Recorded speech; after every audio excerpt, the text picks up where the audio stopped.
Attorney Lotok, typo na yung affidavit mo, typo pa yung subpoena?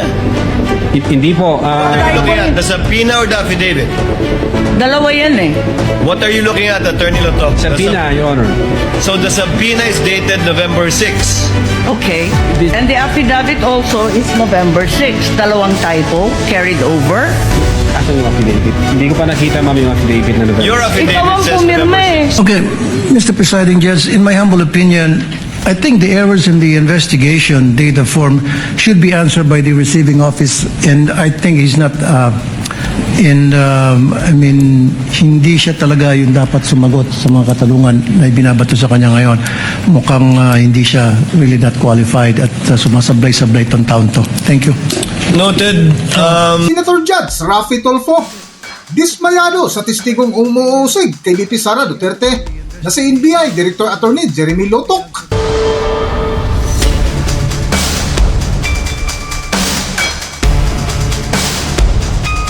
Welcome back to Kakibat TV. Sa patuloy nga na impeachment trial ni VP Sara Duterte ay sumalang na ang iba't ibang testigo na tila parehong may butas ang kanilang testimonya.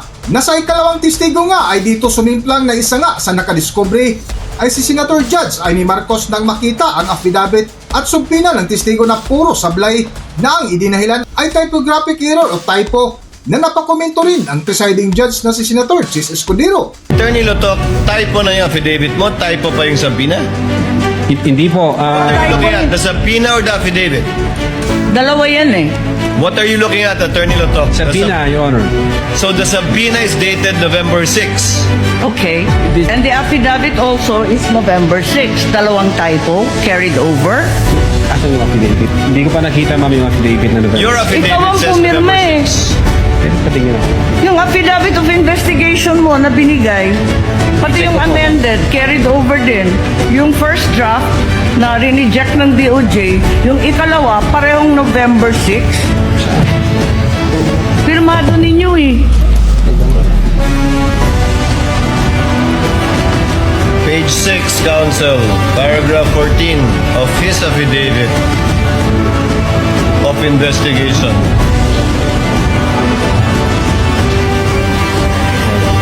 Yes, Your Honor. It's November 6, 2024 ang nakasulat dyan. So typo din yan? Is it your testimony na typo din yan? I believe so, Your Honor. Kasi ang intention namin dyan is 11 December 2024. Anyway, Senator Judge Marcos, let the document speak for itself. That would be the best evidence of it, if at all, of the dates of either the subpoena and or the affidavit. Yes, presiding officer, just to provide our witness a chance to correct himself or the documents, sa palagay mo, ano yung tamang date kung mali yung November 6? Same ho, Your Honor, doon sa mga subpoena na inisyo namin sa... Dahil nga sa natuklasang mali-mali na laman ng dokumento na hawak ng testigong si NBI Director Attorney Jeremy Lotok ay dito napakomento si Senator Judge Raffy Tulfo na dismayado sa witness na sinabihang hindi kwalipikado at sablay ang testimonya. Para sa buong kwento, narito ating panoorin ang video. Narito ang video. Manifestation, You may Mr. proceed, sir. Presiding Judge. And question as well. Mr. Witness, You have 2 minutes. okay. Mr. Witness, a lot of questions were asked to you regarding the filing with the Office of the DOJ, in particular, regarding the docketing, dating, subscription for an investigation data form. Now, can you tell this court what exactly is your role and what did you do in relation to the filing of this investigation data form? Ano yung pinaka-role mo talaga dito? I Yung instruct- papel mo talaga dito?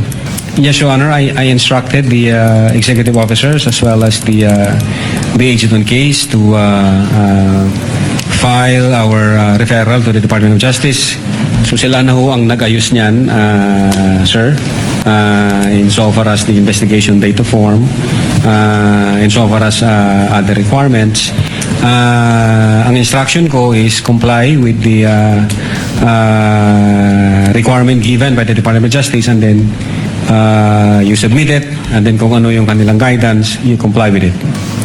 Okay, Mr. Presiding Judge, in my humble opinion, I think the errors in the investigation data form should be answered by the receiving office, and I think he's not And I mean, hindi siya talaga yung dapat sumagot sa mga katanungan na binabato sa kanya ngayon. Mukhang hindi siya really not qualified at sumasablay-sablay itong taon to. Thank you. Noted. Senator Judge Erwin Tulfo, thereafter Senator Judge Alan Cayetano. Quick question, Mr. Presiding Officer, to the witness and You to have 2 the minutes, sir. prosecution or prosecutor here. Mr. Witness, kailan ba talaga final itong kaso laban kay VP? Yung una na affidavit po, Your Honor, nag-file kami January 30, if I'm not mistaken.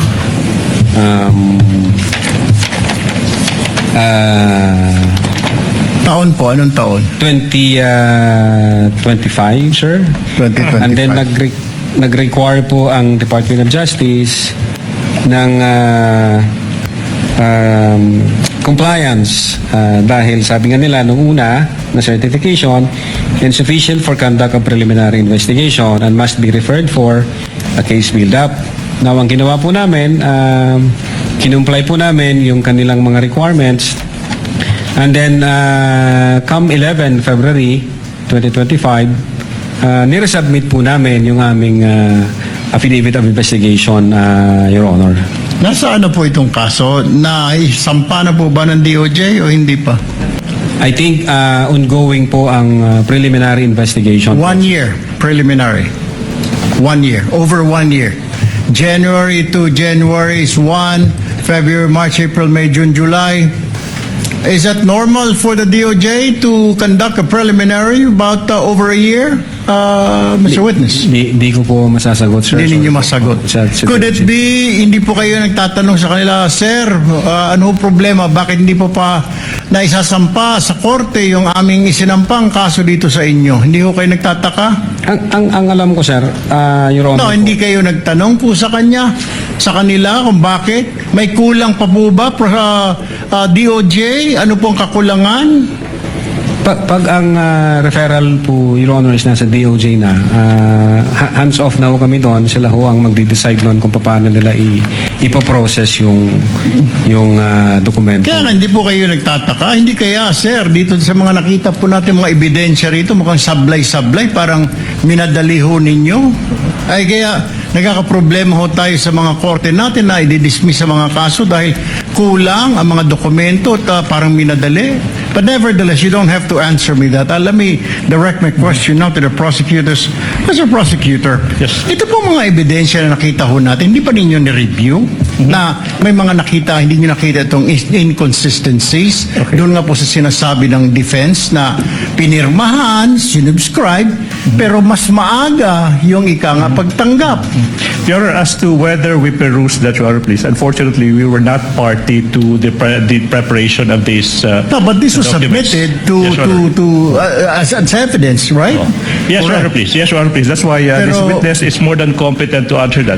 But the main point of the prosecution, Your Honor, please, they already filed and complied with these requirements and addressed these defects, if you may, by filing a February 10, 2025 affidavit investigation. That's why, if you have observed our good Senator Judge, we have been objecting as to the relevance of this. Exactly because what is in contention now is the latest affidavit of investigation that is now pending before the DOJ, Your Honor, please. All right. And just a quick manifestation to the NBI. Mr. Witness, next time po pag nagsampaho kayo ng kaso, make sure, kaya nga I was asking you kanina, I already have this feeling something is wrong dahil sobrang tagal na sa DOJ ng kaso ninyo. There's something wrong with the case. Siguro po, next time, make sure na yung kaso isasampa ninyo is airtight. Tama po. Kasi madidismiss yan. Yung mga kaso na medyo hindi po tight talaga ang kaso. Ano po? Yes, Your Honor. Sayang naman yung inyong pinaghirapan. Doon, ang dami natin nakita. Totoo po lang na nagmura ang Vice Presidente, nagbanta ang Vice Presidente. Sangayon naman po ako, nakita ko naman po yun. Pero pagdating po yan, usually pag sa technicalities tayo nagkakaproblema. Don't forget that. Yes, Your Honor. Quick manifestation. Thank you. Mr. Presiding Officer. Noted, Senator Judge Erwin Tulfo. Senator Judge Alan Cayetano, you have 2 minutes, sir. Less than 2 minutes, quick clarification lang. So January 30, yung unang affidavit of investigation. Yes, Tama? sir. January 30, tapos February 5, yun yung sagot ng DOJ na may 7 notes. Yes, Your Honor. At February 5, yun din ang filing nung impeachment complaint against against Vice President Sara Duterte. And then, which you said wala kang knowledge doon. I'm just looking at the dates. Then February 10, yung revised na dun sa mga ang ginamit ng DOJ word insufficiency, yung 1 to 7 na punuan, no? Or whatever the term is. So, ang sagot ng witness, sir, sagot mo yung February 3, baka attachment lang kasi nung una yon. Yes, sir, I think so. Sir. Pero hindi siya pwedeng attachment nung una kasi January 30 sinubmit yun eh. So, hindi ka naman pwede mag-submit ng January 30 na attachment mo February 3. So, you went 3 days into or 4 days into the future kasi may 31 yung January. Well, sir, siguro ang makakasagot po niyan si Agent Calilong, sir, since siya ang signatory doon. I don't think you can answer it. Point ko lang, hindi logical na it was an attachment sa January 30 because wala pang February 3 nun eh. So hindi pwedeng post-dated affidavit. Second question lang, sa parehong investigative affidavit of investigation na sinubmit, walang input doon ang PSG, ISAF, PSC, ISAF, CIDG. So kayo lang yan. Statement, Your Honor, yung in-attach po namin. Yes. So what I meant is that questions kanina nung many here, including the Senate President Win Gatchalian, na did you consult the investigation ng PSC, etc. So nung final nyo to, walang input directly or indirectly ang Presidential Security Command, ang ISAF, ang PNP, CIDG, and anyone else, the National Security Council. So purely NBI to. No personal knowledge kung merong correspondence ng ibang agency with the director. Sorry, hindi kayo pwedeng walang personal knowledge kasi ikaw nag-file eh. Ikaw nakapirma dun sa affidavit. So you would know whether dun sa affidavit na yon they had input or not. No Yes, one Your else Honor. could know because you're the one who signed it. Yes, Your Honor. Insofar the Cybercrime Division is concerned, kami po yun yung gumawa Yes. noon. So the answer is they had no input. Hindi ko alam kung... well, insofar as the affidavit is concerned, amin po yun, Your Honor. Now, kung correspondence between other agencies and the NBI, hindi ko na po alam kung may usapan Okay. yung Thank you. director Thank you, sa ibang Mr. Presiding Officer. Thank you.